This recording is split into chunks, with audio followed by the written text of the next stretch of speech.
Hiya and welcome back to Cosy Reads. I'm Sam, and this is my booktube channel where I talk about all the books I love. So welcome back if you've been here before, and welcome if it's your first time joining my channel. Today I'm going to talk about a couple of books I've read over the last week, and also I'm going to do my top 5 cozy reads. Kind of inspired by one of the books, or actually maybe both of the books I was reading this week. So something that's a bit more easygoing, relaxing, and something I really like to relax whilst reading, and doesn't take not necessarily too much brain power, doesn't take too darker turns within the story, that nothing too upsetting either. So we'll have a look at those. But first of all, I just want to talk about a couple of books I've read this week. So the first one I read, and this was kind of like the big impetus for the cozy books, was the Kamogawa Food Detectives by Hisashi Kashiwai. I think I said that name right, Kashiwai. Really good, really enjoyable book. So the idea of this book is it's a father-daughter team who are basically, they run a restaurant where they put an ad out, which is very, very simple ad, and makes them very hard to find. You have to really want to find them.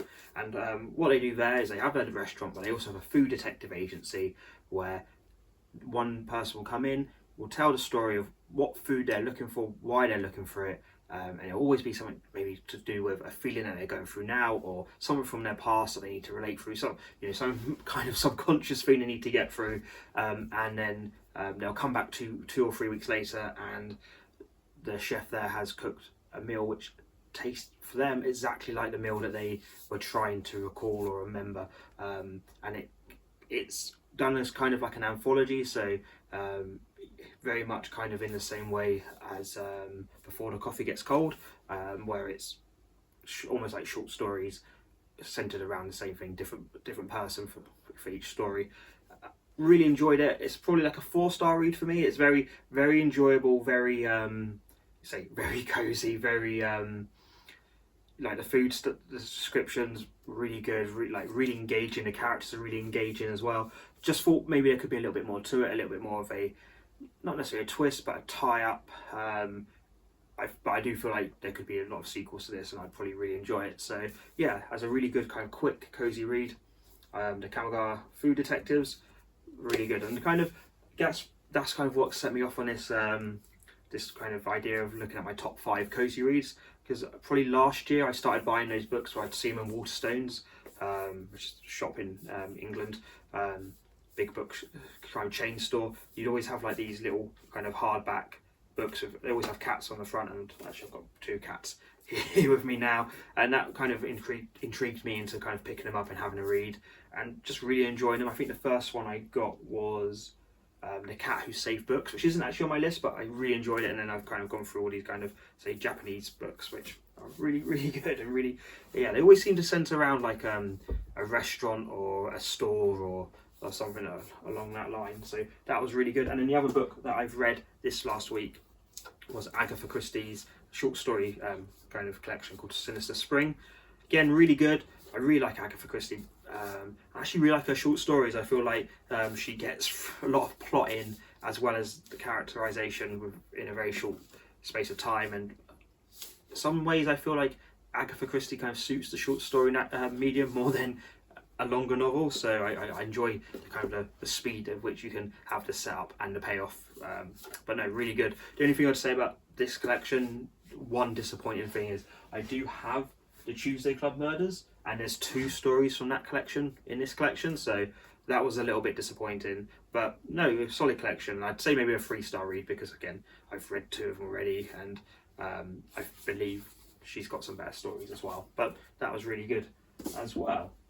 So moving on to the bulk of this video, which is going to be my top 5 cozy reads, and I'm going to start off with a kind of, again, I like to cheat when I do my top 5s, and so I'm going to start off with 2 books, but they are a book and its prequel, and that is, first of all, the book which is Legends and Lattes, and its prequel, Bookshops and Bone Dust. Legends and Lattes follows an orc who's trying to open a coffee shop, so very much like a fantasy setting, but this orc wants to retire, and she's bringing to the city a new thing that she found on her travels, which is the idea of coffee. And it's such a lovely book, the way she interacts with the other people around her, people who are a bit more get trodden on, don't get respected enough, but she respects them, their craft, and they kind of make this kind of let's say like a makeshift family. And I guess that's the other part of this book. It is about these like makeshift families that center around these places, which Travis Beldeer does such a good job. And yeah, kind of if you like your kind of fantasy, your high fantasy, this has that kind of great, it still has that, which I think is really good, and especially with Bookshops and Bone Dust, where I call it a cozy book, it still has that element of danger, it still has like something driving the plot, but it also has this this cozy element, which is either a coffee shop, or in the prequel is where she takes up when she gets injured. Before she opens the coffee shop, she's on a campaign and gets injured and ends up working at a bookshop. And again, if you see my channel, one of the things I do love is things like tea and coffee, so mixing that with books as well, and high fantasy, it's kind of a perfect combination. I think these are both really good. So I got this originally published by Crypto Press, so when it first came out, and then I did get the Waterstones edition, the sprayed edges edition, which is also signed as well when that came out, because I was such a big fan of the first one. So definitely as my number 6/5 space, Legends and Lattes and Bookshops and Bone Dust. If I had to choose, I'd probably say Legends and Lattes is the better book, but both really good and great cozy reads.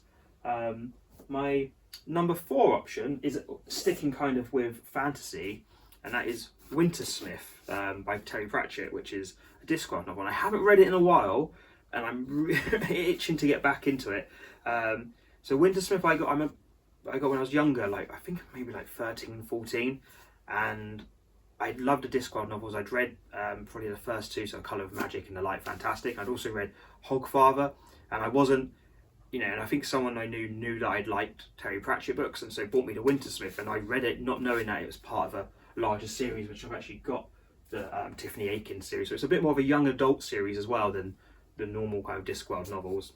So Tiffany Aikins, a witch, and she gets kidnapped by the Wintersmith in this book, and I just remember it being such a lovely read. The idea of kind of this rural, it's very rural, it's very like this rural lifestyle with the winter is very calming, and it's such a lovely setting. And I think as a young adult novel, it's really good. And so I remember liking this book a lot, and I want to include it in here, as I remember like really enjoying it. But I do need to reread these, and I think that would be maybe a task for this year, or a challenge for this year, which is to go through the full Tiffany Aikins series and the We Free Men.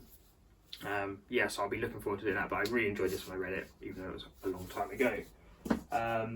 Number 3 for my cozy reads is actually going back to another Agatha Christie collection, but this time it was the Autumn Chills collection, and I just love this one. I think autumn for me is one of my favourite months, which I think is a bit cliched now, but it is. It's like I love the change of the scenery, of the colours of the trees, and this kind of captures a little bit of that. And whilst it deals with things like murder, poisoning, deceit, like quite dark subject matter in a way, I think the way that Agatha Christie writes it, and especially the kind of the comedy of manners that's also in place with like the class structure of England at the time, and the way that's kind of discussed through her books, and there's almost this cozy kind of feeling that it's always in small towns, or it's on a train, or kind of, I guess what today would seems quite quaint and antiquated. I've said that, I've murdered that word, but I think all those kind of things combine, that even though you've got the darker elements, these are the kind of stories which you can kind of wrap up to on a cold night and just snuggle down to, really, with a nice cup of coffee or a hot cup of tea. So I'd definitely recommend that short story collection, especially after reading Sinister Spring. I think this one's a lot stronger as a collection as well, which leads me to number 2 on my collection of cozy books, and that's a more recent one as well, which is Days at the Murasaki Bookshop by Satoshi Yakusawa. Again, another Japanese book, this time about a young girl who kind of is a bit lost in her way. And then she goes and lives above the family member's bookshop and starts working there as well, but also kind of finds herself and comes out of herself a bit, as well as starts interacting with this family member and his ex-wife, or current wife who left and then comes back. And that's just a really lovely book as well. Again, about bookshops. I think that's kind of, I'm a sucker for a book about books, or about bookshops, or about the love of books, and so that was really enjoyable as well. So I kind of highly recommend that one. That's my number 2 choice. And then my number 1 choice is She and Her Cat. So again, I've a bit of common themes, which is I love these Japanese cozy books, I love my cats, I love books. This is Makoto Shinkai and Naruki Nagakawa.